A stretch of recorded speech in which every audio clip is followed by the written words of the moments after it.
ଦେଖନ୍ତୁ ଯଦିଓ ଆପଣ ଜଣେ ସୁଭଦ୍ରା ହିତାଧିକାରୀ ତାହେଲେ ଏହି ଭିଡ଼ିଓକୁ କିଛି ସମୟ ଦେଇକି ଦେଖନ୍ତୁ, ଜାଣିପାରିବେ କ'ଣ ପାଇଁ ସରକାର ଅନେକ ସୁଭଦ୍ରା ହିତାଧିକାରୀକୁ କାଟି ଦିଆଯାଉଛି।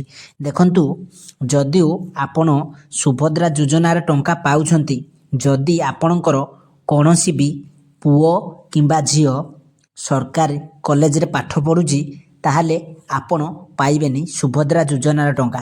କାହିଁକି? ଯଦିଓ ଆପଣଙ୍କର କୌଣସି ବି ପୁଅ ଓ ଝିଅ କଲେଜକୁ ଯାଉଛି, ପାଠ ପଢ଼ୁଛି, ସେ ପାଠ ପଢ଼ିବା ଦ୍ୱାରା ସରକାରଙ୍କ ଥ୍ରୁ ସ୍କଲାରସିପ୍ ପାଉଛି, ତାହେଲେ ସେମାନଙ୍କୁ ଆଉ ମିଳିବନି ସୁଭଦ୍ରା ଯୋଜନାର ଟଙ୍କା। ସେମାନଙ୍କୁ ମିଳିବନି ସୁଭଦ୍ରା ଯୋଜନାର ଟଙ୍କା, କିନ୍ତୁ ଯେଉଁ ମାଆ ମାନେ ତାଙ୍କର ସେମାନଙ୍କୁ ବି ମିଳିବନି ସୁଭଦ୍ରା ଯୋଜନାର ଟଙ୍କା।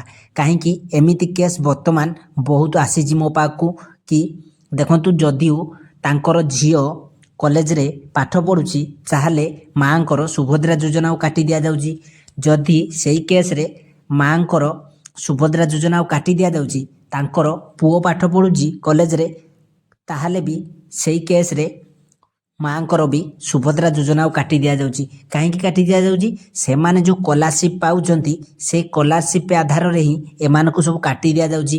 ଯାହାକି କାଟିବା ଦ୍ୱାରା ସେମାନେ ଯେତେବେଳେ ଯାଇକି ଚେକ୍ କରୁଛନ୍ତି କ'ଣ ଆମର ଭୁଲ ରହିଲା, ଅପସନରେ କ'ଣ ଶୋ କରୁଛି କି ଆପଣଙ୍କର ସ୍କଲାରସିପ୍, ତାମାନେ ଆପଣଙ୍କର ପୁଅ କିମ୍ବା ଝିଅ କଲେଜରୁ ଆର୍ଥିକ ପଇସା ପାଉଛନ୍ତି, ସେଥିପାଇଁ ଆପଣଙ୍କୁ ଏଇ ସ୍କିମ୍ରୁ କାଟି ଦିଆଯାଉଛି। ଦେଖନ୍ତୁ, କଲେଜରୁ ଯେତେବେଳେ ସ୍କଲାରସିପ୍ ମିଳୁଛି ସେଥିପାଇଁ ବହୁତ ଲୋକଙ୍କର କାଟି ଦିଆଯାଉଛି।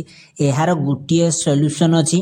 ଯଦି ଆପଣଙ୍କର ବ୍ଲକରେ ସୁଭଦ୍ରାର ହେଲ୍ପଲାଇନ୍ ଅଛି, ଆପଣ ସେଠି ଯାଇକି ଅଭିଯୋଗ ଦେଇପାରିବେ। ସୁଭଦ୍ରା ସେଣ୍ଟର ମଧ୍ୟ ଅଛି, ଆପଣ ସେଠିକିରେ ଯାଇକି ଆପଣଙ୍କର ଅଭିଯୋଗ ଦିଅନ୍ତୁ। ଅଭିଯୋଗ ଦେବା ଦ୍ୱାରା ଆପଣ ସୁଭଦ୍ରା ଯୋଜନାର